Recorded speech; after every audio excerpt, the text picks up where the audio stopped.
Cinema മേഖലയിലെ പ്രത്യേകിച്ചും സ്ത്രീകളായിട്ടുള്ള cinema മേഖലയിൽ പ്രവർത്തിക്കുന്നവര്, നടിമാര്, അതുപോലെ തന്നെ ഡപ്പിംഗ് ആർട്ടിസ്റ്റുകൾ, അവിടെ എക്സ്ട്രാ നടിമാരായിട്ട് പ്രവർത്തിക്കുന്നവര്,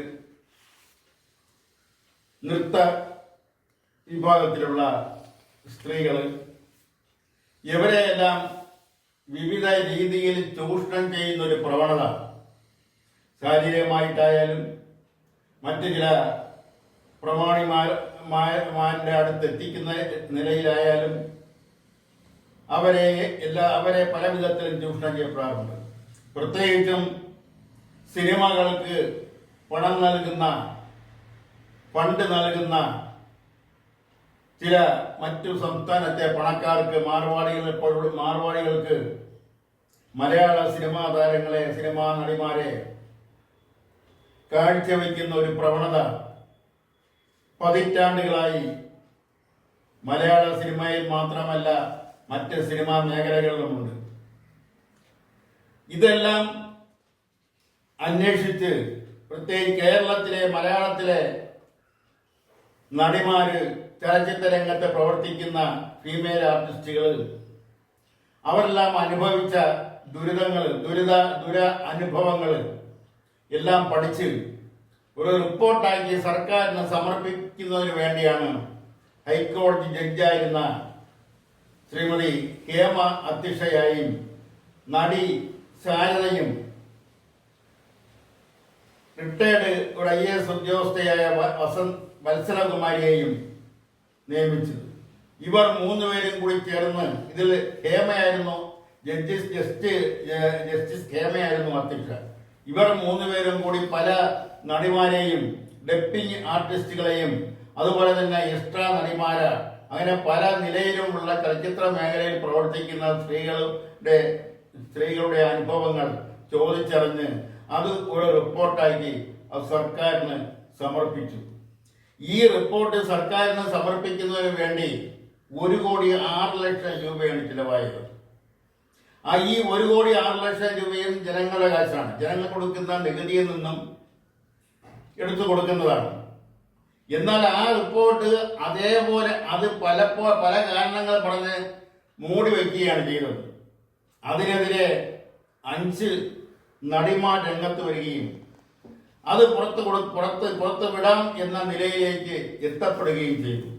അപ്പോഴും പ്രശ്നങ്ങളുമായി ചിലർ രഹസ്യമായി രംഗത്തെത്തി. അവരുടെ യഥാർത്ഥ ചിത്രം, യഥാർത്ഥ മുഖം വെളിപ്പെടുമെന്നുള്ള ഭയം കൊണ്ടാണ് അവർ അത് പുറത്ത് വിടാതിരിക്കുന്നതിന് വേണ്ടി ശ്രമിച്ചതും ഇപ്പോൾ നിവൃത്തിയില്ലാതെ പുറത്ത് വിടുമ്പോൾ അത് പലതും മാറ്റിയിട്ട് പുറത്ത് വിടാവോ എന്ന നിലയിലേക്ക് കൊണ്ടെത്തിച്ചത്. അക്കൂട്ടത്തിൽ സിനിമാ നിർമ്മാതാക്കളുണ്ട്, സൂപ്പർ നടന്മാരുണ്ട്, മറ്റ് ചില ബിസിനസ്സുകാരുണ്ട്, രാഷ്ട്രീയക്കാരുണ്ട്. അങ്ങനെ പല മേഖലകളിൽ ഉള്ള ഉന്നതർ ആണ് ഈ സിനിമാ നടിമാരെ അല്ലെങ്കിൽ സിനിമാ രംഗത്ത് പ്രവർത്തിക്കുന്ന സ്ത്രീകളെ ചൂഷണത്തിന് വിധേയമാക്കിയവർ. അവരുടെ എല്ലാം പേര് വിവരങ്ങൾ പുറത്തു വരുമെന്നുള്ള ഭയം കൊണ്ട് അവരുടെ സ്വാധീനം കൊണ്ടാണ് ഇത്രയും നാൾ അത് പൂഴ്ത്തിവെക്കപ്പെട്ടത്. ഇപ്പോൾ ഇതാ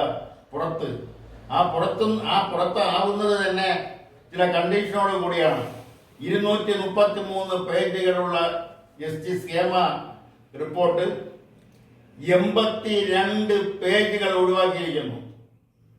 ആ 82 പേജുകൾ മാത്രമല്ല 115 കണ്ണിയകൾ ഒഴിവാക്കിയിരിക്കുന്നു.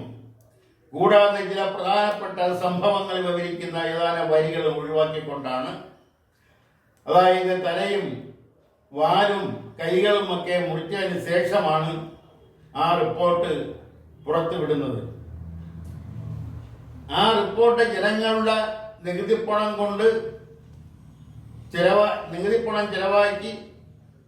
ചെലവാക്കി എടുത്ത റിപ്പോർട്ടാണിത്. ആ റിപ്പോർട്ട് എന്താണെന്ന് പൊതുജനങ്ങൾക്ക് അറിയാനുള്ള അവകാശമുണ്ട്. അതും വളരെയധികം നിയമ പോരാട്ടത്തിന് ശേഷമാണ് വിവരാവകാശ നിയമവും മറ്റും എല്ലാം ആ വിവരാവകാശ നിയമത്തിന് വേണ്ടി നിയമത്തിൽ പറയുന്ന ഫീസുകളൊക്കെ ഒടുക്കിയാണ് ഒരു 5 സ്ത്രീകൾ, സിനിമാ രംഗത്ത് പ്രവർത്തിക്കുന്ന 5 സ്ത്രീകൾ വളരെ ആത്മാർത്ഥതയോടെ ആർജവത്തോടെ പൊരുതിയാണ് ഇപ്പോൾ റിപ്പോർട്ട് പുറത്താവുമ്പോൾ നേരത്തെ പറഞ്ഞ 82 പേജുകൾ ഒഴിവാക്കിയിരിക്കുന്നു. പ്രധാനപ്പെട്ട ആൾക്കാരുടെ പേര് വരെയുള്ള 82 പേജുകൾ, 115 ഖണ്ഡികകൾ, കൂടാതെ ഏതാനും വരികൾ എല്ലാം ഒഴിവാക്കിക്കൊണ്ടാണ് ആ റിപ്പോർട്ട് ഇപ്പോൾ പുറത്ത് വന്നിരിക്കുന്നത്. ഇത് ഇനി ഈ ഒഴിവാക്കിയ റിപ്പോർട്ടുകൾ എന്തെങ്കിലും വെളിച്ചം കാണുമോ എന്ന് ചോദിച്ചാൽ കാണില്ല എന്ന് പറയുന്നതായിരിക്കും ശരി. കാര്യം പല അന്വേഷണ റിപ്പോർട്ടുകളും പുറത്ത് പൂഴ്ത്തിവെക്കപ്പെട്ടിട്ടുണ്ട്, പുറം ലോകം കണ്ടിട്ടില്ല. മുമ്പൊരിക്കൽ ശബരിമല തീ പിടിപ്പിക്കുകയോ ചെയ്തപ്പോൾ ഒരു അന്വേഷണ കമ്മീഷനെ നിയമിച്ചു.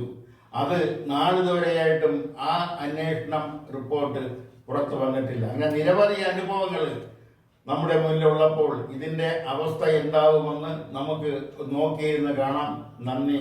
ഇതോടെ പത്രാധിയുടെ ഇന്നത്തെ പ്രതികരണം ഇവിടെ പൂർത്തിയാക്കുന്നു. നമസ്കാരം.